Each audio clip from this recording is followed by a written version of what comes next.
My name is Karina Guerrero. This is for Education 407, Technology and Digital Literacy. The book I chose to do this screencast on was Oversold and Underused, Computers in the Classroom by Larry Cuban. Larry Cuban is a professor at Stanford University. He was a high school social studies teacher for 14 years, a district superintendent for 7 years, and university professor for 20 years. He has published op-ed pieces, scholarly articles, and books on classroom teaching, history of school reform, how policy gets translated into practice, and teacher and student use of technologies in K-12 and college. So he is a very important figure in the education world, and he is very respected for his studies, and they are not taken lightly. The thesis. So Larry Cuban focuses on the important question of whether or not investment in computers in classrooms has an actual impact on teaching in the classroom. So he wants to see if the computers that are being sold to districts and schools actually have importance in the classroom, and if they actually are worth as much as policymakers and people who are selling them to schools actually, or say if they are as important as they say they are. So the book Oversold and Underused, Computers in the Classroom is about how schools want students to be more efficient and productive and to prepare them for the future workplace.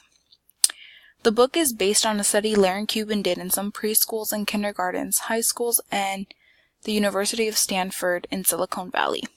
In each school he studied, Cuban found that with the exception of few special cases, most computers were used poorly or very little or not at all in the classroom. Teachers used computers as supplement to their traditional ways of teaching, rather than as a method of having the student learn. Cuban found that the investment in computers in the classroom was not worth it because they did not drastically change how the classroom was taught.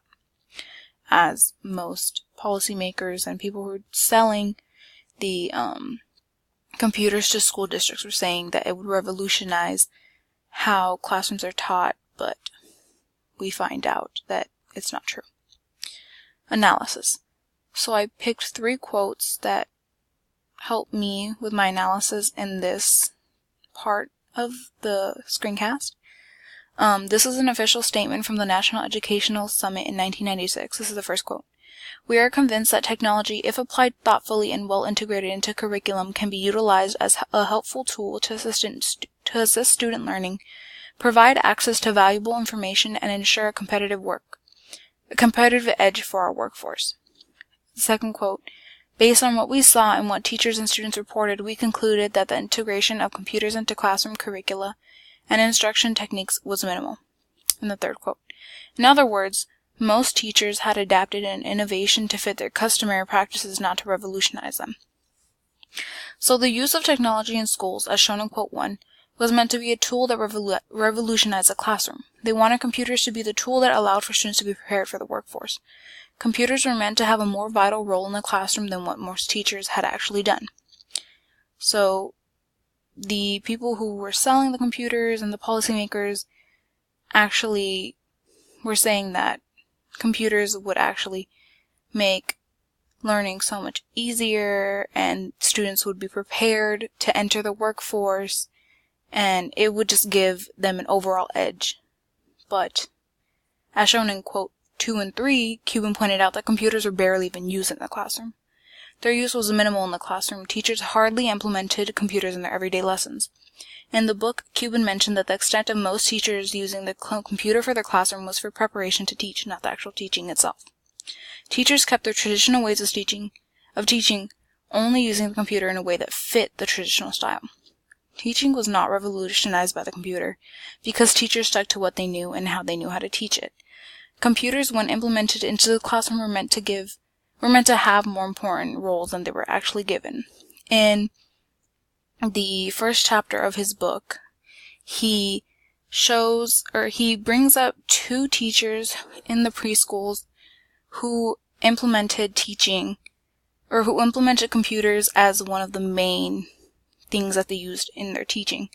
One teacher, she would use the computer with the students as her lesson of teaching them shapes.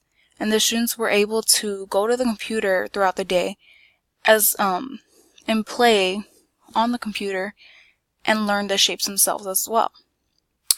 Another teacher, he allowed for students to have access to the computer throughout the whole day, learning on software that was already downloaded on the computer, and they actually did have the computers be the forefront of their teaching. But that was not the case for most people. Most teachers did not actually use the computer that way. Here are 3 more quotes I picked to help analyze the book further. The first quote, "In other words, 2/3 to 3/4 of the teachers who taught academic subjects in both schools were largely non-users of the media center resources. Here's the second quote. When it comes to higher teaching and student productivity and a transformation in teaching and learning, however, there's little ambiguity. Both must have been tagged as failures. Computers have been oversold and underused, at least for now." And here's the third quote. "From my inquiry into Silicon Valley schools, I have concluded that computers in classrooms have been oversold by promoters and policymakers and underused by teachers and students." The first quote refers to the study done in one of the high schools in Silicon Valley. Cuban followed one student around and attended his classes with him. Upon going to the students' classes, he found that the students' teachers had computers in the classrooms, but only used them for grades, for inputting grades, or something of that sort. Only the teachers used the computers.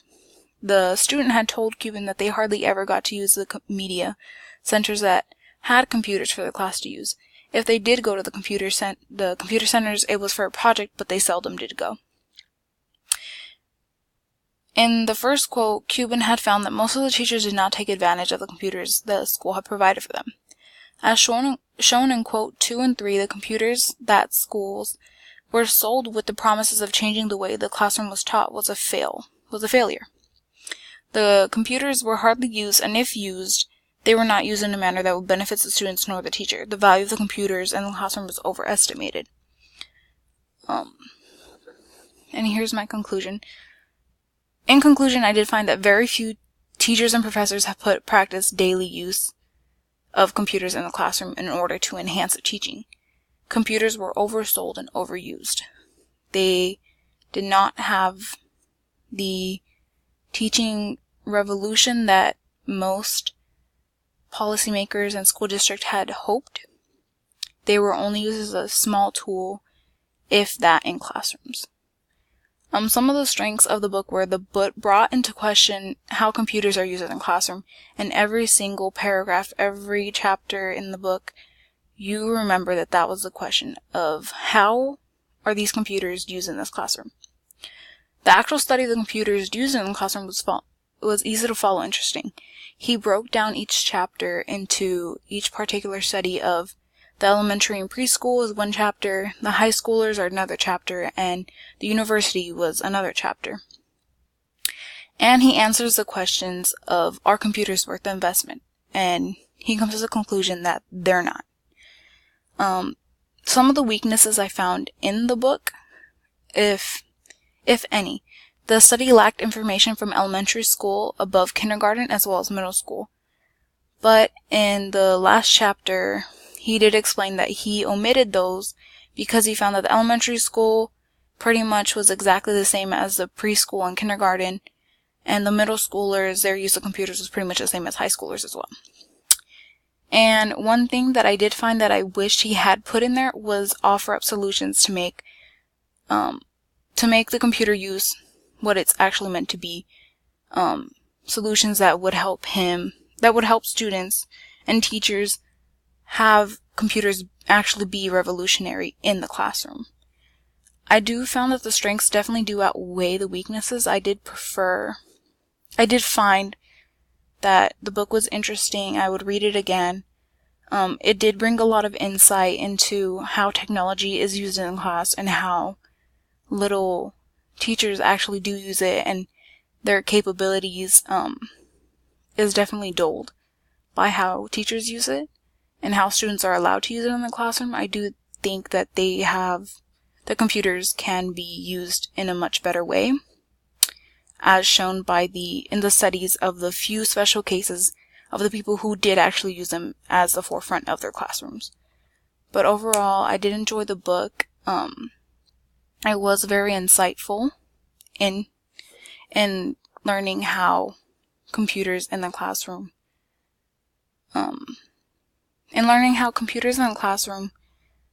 were just underused, but also oversold.